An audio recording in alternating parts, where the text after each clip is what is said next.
So far, we have discussed about various diagnostic records, their assessment, how to how to capture the data, available data, how to process it, and how to establish the precise diagnosis. After establishing the diagnosis, then our job is to plan it. Dạ, thì cái đấy ngày này các anh chị đã học được cách là chúng ta thu thập được các cái dữ liệu, rồi chúng ta xử lý các cái dữ liệu và xử lý đánh giá phân tích các cái dữ liệu, và chúng ta đi đến được một cái chẩn đoán. Thì từ cái chẩn đoán đó bây giờ chúng ta sẽ đi tiếp đến cái phần là cái kỹ thuật. Okay, so in treatment planning, I probably will demonstrate that concept because there's so many other factors to consider. Probably showcase in the same patient. I will come to the diagnosis part in brief, and come after the diagnosis, we'll talk about the treatment planning in much in detail. Dạ, thì bây giờ thì là thầy sẽ trình bày một số các cái ví dụ, thì chúng ta sẽ đi trong phần này đi cái chẩn đoán này, từ chẩn đoán đó thì mới bàn tiếp về tiếp theo. Thì lúc đó nó sẽ nói chi tiết hơn, tức là những cái ví dụ này thầy sẽ không chú trọng vào chẩn đoán, chỉ nhanh để cho chị nắm được cái chẩn đoán, sau đó cái bằng cách điều trị mới được đi. Okay, so this is the class 2 profile. This is a 1 minute profile. Incorporated depths. There is a loaded track here typically, and that's how the facial features are for this case. Dạ, thì đây là những cái đặc điểm, là cái bệnh nhân mặt gội và có bị cái lip tract, tức là bị cái kẹt cái môi và dưới và sau cái từ đây là lip tract, và cái thẩm mỹ thì mặt nó bị là kém, nó bị là suy sản xuất nó kém. Okay, so and that's the intraoral picture. Intraoral picture shows a good amount of crowding also. Actually, discrepancy also is a mixed condition state, is a growing patient, and there is a deep bite and increased overcheck. Trong hiện thì chúng ta thấy bệnh nhân có cái chút ăn OPZ cắn sau, bệnh nhân đang ở cái bộ răng thật. Okay, so when you talk about these situations, look at the individualized arch forms, maxillary as well as mandibular, which demonstrates a good amount of crowding, and also the label displaced maxillary central gyrus. Dạ, thì ở đây chúng ta có cái hàm trên thì nó chen chúc, và các cái giữa hàm trên giữa bên nó bị là lệch về phía phụ, các răng giữa thì nó phía ngoài, giữa bên thì nó bị đó.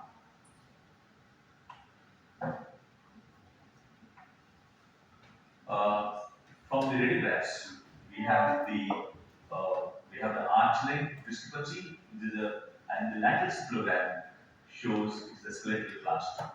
Dạ, và hồi nãy tôi nói có bị là arcane pregnancy, tức là khi một bài khoa thì dạng chúng ta có kết quả trên cái phim thì chúng ta cũng có thể thấy là các cái ảnh nó có kết quả. So here, of course, we will establish a diagnosis definitely. If the patient is growing, patient has a deficient mandible, there is an arch length discrepancy also. Dentally there is a problem, and orthodontically, and skeletally also there is a problem. Dạ, thì bệnh nhân là có cái hình là bệnh nhân đang trưởng, có cái sự lui của cả dưới growing and skeletal as well as dental discrepancies. Dạ, có một cái skeletal, có cái vấn đề có thể gọi về xương, đó là ở lùi xương.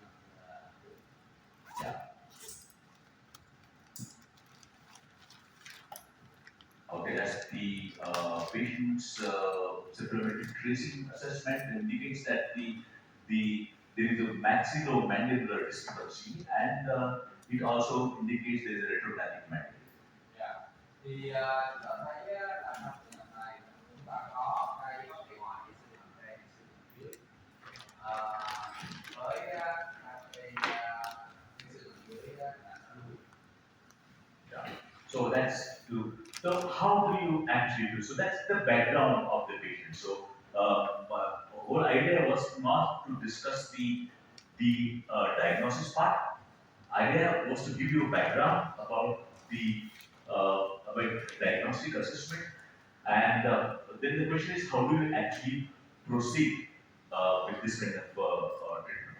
Dạ, thì cái mục đích của từ thầy vừa rồi của thầy để là không phải là để trình bày kỹ lưỡng về cái vấn đề chẩn đoán, mà chỉ cho các chị một cái nền tảng về cái việc là đánh giá chẩn đoán như thế nào thôi. Cái vấn đề chính của cái bài trình bày này là làm thế nào chúng ta đi tiếp, tức là chúng ta phải thực hiện như thế nào. So it's a severe overjet overbite. So we have the diagnostic criteria. We know that we need to get these problems into different categories. We can have the skeletal problems like class 2 and retrographic mandible. And then we have a dental. In dental, we have increased overjet, deep bite, and arch leg symptoms. Dạ, thì khi mà chúng ta mà đưa ra các cái chẩn đoán thì chúng ta phải xếp nó theo từng cái loại, từng cái bảng thuộc, từng cái category. Thì đối với những cái chẩn đoán thì chúng ta chỉ cần từng nhóm. Nhóm thứ nhất là vấn đề về xương thì bệnh nhân là hai xương với xương hàm dưới lùi, và cái thứ hai là về răng. Về răng thì chúng ta có COPZ tăng, chúng ta có cái mô vai tăng tức là cắn sâu, và chúng ta có cái ALD tức là mất cái hoạt động dạ, tức là khí quản. Yeah. Okay. So then we have the lip to function. There is abnormal lip function. There is aesthetics. Related to aesthetics, we have convex profile, incompetent lips, and the deficient chin. And contributing factor is the traumatic part. Dạ, thì về chức năng thì bệnh nhân đó chức năng môi nó bất thường, và về xương rốn là chúng ta thẩm mỹ. Thì thẩm mỹ thì bệnh nhân có cái profile thì lâu, và chúng ta có môi thì không đủ năng lực, và cái cầm thì là thiếu hụt, cầm nó có vẻ nó đệm nó thiếu hụt. Và cái số 5 là những yếu tố đóng góp, tức là contributing factor thì chúng ta thấy là cái cắn được gọi là cái cắn chấn thương.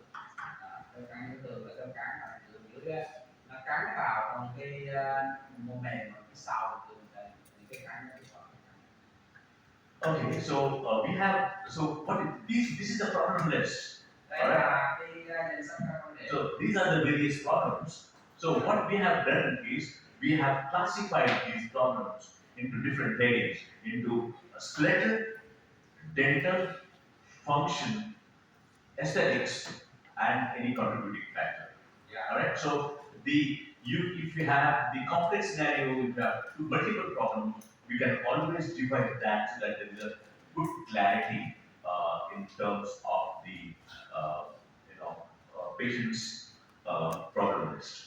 Dạ, rồi này thì bản chất đây là cái danh sách các vấn đề của bệnh nhân, nhưng mà những danh sách các vấn đề này nó được chia ra theo từng loại, cho nên nó có được một sự rất là rõ ràng. Tức là bệnh nhân này xương như thế nào, bệnh nhân này là răng như thế nào, bệnh nhân này có cái chức năng như thế nào, bệnh nhân này là có thẩm mỹ như thế nào, và có những yếu tố gì đóng góp cho các vấn đề đó. Nên chúng ta chia ra theo từng cái category như thế này, từng loại như thế này, thì nó làm cho cái bức tranh của các cái danh sách các vấn đề của chúng ta nó rất là rõ ràng, nó được nhóm theo từng cái chủ đề. Okay, now the treatment plan. Now the treatment plan, we need to think a couple of factors here when we talk about the treatment plan. Number one would be the age. What is the age of the patient? How do you plan the treatment? Okay, this is the patient class 2. But if somebody asks you, how do you plan a class 2? So we need to think in terms of number one is the age factor. How old the patient is. Alright? So that's the age of the patient. The location of discrepancy. That means where the problem is the entire face. Alright? Where the problem located in the patient's face or the somatographic system is another factor. Dạ, thì về những yếu tố mà ảnh hưởng đến việc là chúng ta là các điều trị là chúng ta sẽ được bệnh nhân. Ví dụ như chúng ta có một bệnh nhân hạng 2, chúng ta cần phải biết bệnh nhân đó bao nhiêu tuổi. Bởi vì đối với bệnh nhân hạng 2 thì tuổi nó cái giai đoạn tăng trưởng nó sẽ quyết định cái cách chúng ta chọn cái điều trị, cho nên tuổi là một yếu tố. Cái thứ hai nữa là vị trí nơi mà cái sai biệt nó xảy ra, nơi vấn đề nó xảy ra ở đâu, ở con mũi cung mạch, ở khu vực nào đó, nằm trên nằm dưới gì đó, hay là nó là cái yếu tố mà chúng ta phải đi vào trong chúng ta xem các vấn đề. Then, in the severity of this, how severe is the discrepancy? Like whether it is just mild case or whether it's very severe case, is the another factor that you need to consider when planning. Và một cái nữa là mức độ trầm trọng của cái sai biệt. Nó là cái sai biệt ở mức độ nào, nhẹ, trung bình, nặng, thì chúng ta phải đánh giá về cái mức độ của sự của vấn đề đó. Cái pregnancy là sự phát triển hóa của vấn đề. Yeah. Then you need to have the stomatogenic function. How is the function? It could be respiration, it could be mastication, it could be speech, or it could be the muscle function, or it could be TMJ function. Anything. How is the function in this particular case? Dạ, thì những cái chức năng của miệng hàm cũng là yếu tố chúng ta xem xét. Thì cái vấn đề đó là vấn đề liên quan đến cái sự nhai không, hay là phát âm, hay là nuốt, hay là vân vân. Thì những cái đó là những chức năng của miệng hàm chúng ta sẽ thấy. Hay là của vấn đề về cơ, vấn đề về cơ. Then the etiology, what is the fact, what is causing this particular problem? Now, problem could be anything. It could be class 2 or class 3 or crowding. What is causing this particular problem, which is the etiological factor? Dạ, thì cái yếu tố nữa mà chúng ta xem xét đó là cái yếu tố bệnh căn, tức là yếu tố nguyên nhân gây ra bệnh. Thì đối với bậc 2, 3 hay là chuyên chốt ví dụ như vậy, thì chúng ta cần phải biết được là tại sao nó gây ra, tại sao nó làm tạo ra, và tại sao nó tạo ra, tại sao. And then we have the patient compliance, whether the patient is cooperative or not cooperative. Because why? Because there are certain procedures in orthodontics which we have to depend upon patient cooperation, and certain procedures we don't have to depend upon patient cooperation. Dạ, thì cái nữa là mức độ phương tiện của bệnh nhân, chúng ta cần xem bệnh nhân có hợp tác hay không hợp tác. Vì trong các điều trị chúng ta sẽ có những phương thức điều trị mức độ hợp tác. Mà mình đánh giá bệnh nhân gọi không hợp tác thì mình sẽ mức độ hướng gì đó. Thì đó là Okay, dental aesthetics. Dental how is the aesthetics? Whether the aesthetics is okay or whether it is compromised. Thì cái thẩm mỹ răng mặt thì chúng ta cần phải xem thẩm mỹ mặt nó ok hay là thì thẩm mỹ mặt nó giảm xuống. Then oral health. Okay, oral health is, and quite often we don't consider these particular factors. All right, in the treatment planning, we just look at the status of the teeth and then you plan the improvements. Dạ, thì cái sức khỏe miệng, chúng ta là người không có giải quyết cái vấn đề sức khỏe, nhưng chúng ta cần phải xem xét nó để biết được cái trạng thái của nó để chúng ta có thể đưa ra những cái hợp đồng. Then the patient motivation and expectations. This is another very important factor. Is the patient motivated, or is the patient problem is because the patient is being told by somebody else to get it done, or the patient himself or herself is motivated, and what are the expectations of the patient? Okay, all right. This is very important factor. Yeah. Một yếu tố rất quan trọng nữa là mình phải xem xét cái động lực điều trị của bệnh nhân và cũng như mong đợi của bệnh nhân. Chúng ta cần phải biết được bệnh nhân là đi tìm kiếm điều trị ở nhà để làm gì và họ mong đợi cái gì trong cái kết quả điều trị. Chúng ta phải xem xét. And the post-treatment stability. So when you do the orthodontic treatment, whether the results are going to be stable or not. Dạ, thì chúng ta thấy là cái độ ổn định sau điều trị cũng là yếu tố xem xét. Chúng ta cần phải lên kế điều trị với cái tinh thần là sao cho cái điều trị ổn định. Nếu như mà mình mà có thể đưa ra những cái điều trị mà nó kém thì thì vì thẩm mỹ là gì đó kéo mục đích thì chúng ta phải đưa cái duy trì trong cuộc. Nhưng mà thường thì chúng ta phải chọn cái hướng mà lập ra điều trị nó mang tính ổn định với kết quả. Okay, so these are the 10 points Đó là 10 điểm which need to be considered when you are planning a treatment for every case. đó là cái 10 điểm mà chúng ta có thể dùng nó để lập ra điều trị cho tất cả mọi cái. So these